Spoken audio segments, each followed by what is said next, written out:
May mga umalma sa sinabi ni Vice President Sara Duterte na gusto niya ng bloodbath sa kanyang impeachment trial sa Hulyo. Si Pangulong Bongbong Marcos naman, ipapaubaya na raw ang proseso sa Senado na magsisilbing impeachment court. Darito ang unang balita ng kasama nating si Ivan Mayrina. But sinabihan ko na rin talaga sila. Really, I truly want a trial because I want a bloodbath talaga. Ang pahayag na ito ni Vice President Sara Duterte noong Sabado, kaugnay na napipindot niya impeachment trial. Binatikos si Party List Representative-elect Laila de Lima na isa sa magiging miyembro ng House Prosecution Panel. Anya, makokontempt ang defense team ni Duterte kapag sinubukan manggulo at magdrama sa paglilitis. Dapat siguro magkaroon ng panibagong kaisipan yung ating Vice President. Yung kanyang mindset, baguhin niya dapat yan. Because it is so unbecoming of a high official. Inalmahan din ito ng Malacanang. Medyo may pagkabayolente ang tugon ng ating Vice Presidente pero we hope that it is just a figure of speech and it should not be taken literally. Sinubukan namin kunin ang komento ng bise pero wala pa siyang tugon. Sa bagong panayam kay Pangulong Bongbong Marcos sa kanyang kauna-unahang podcast, tinanong siya kung masasabi ba niyang ayaw niya ng impeachment. Sagot niya rito, yung impeachment, nasa Senado na yan. Pabayaan natin sila, may proseso yan. Pabayaan natin ang proseso. Ako, basta ang nasa isip ko, tapos ng eleksyon, balik sa trabaho.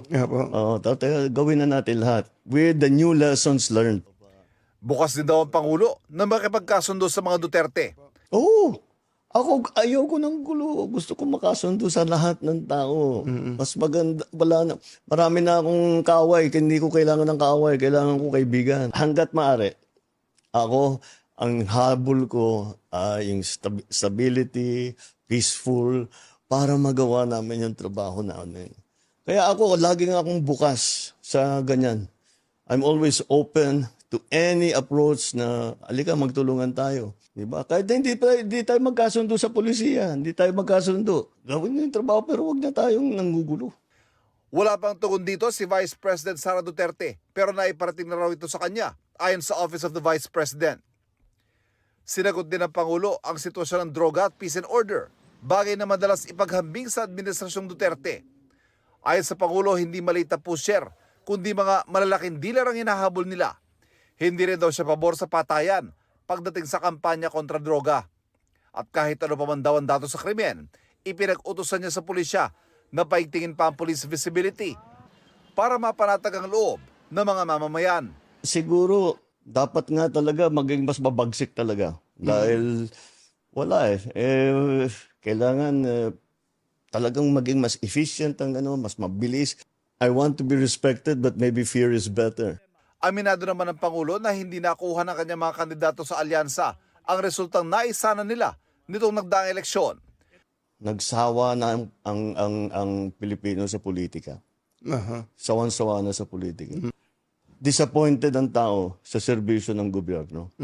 Hindi nila nararamdaman at masyadong mabagal ang galaw ng pagbubuo ng mga project na hindi pa nila maramdaman. Nang maupong Pangulo, masyado raw nilang pinagtuunan ng pansin ang mga malalaking proyektong pangmatagalan pero hindi agad ramdam ng tao.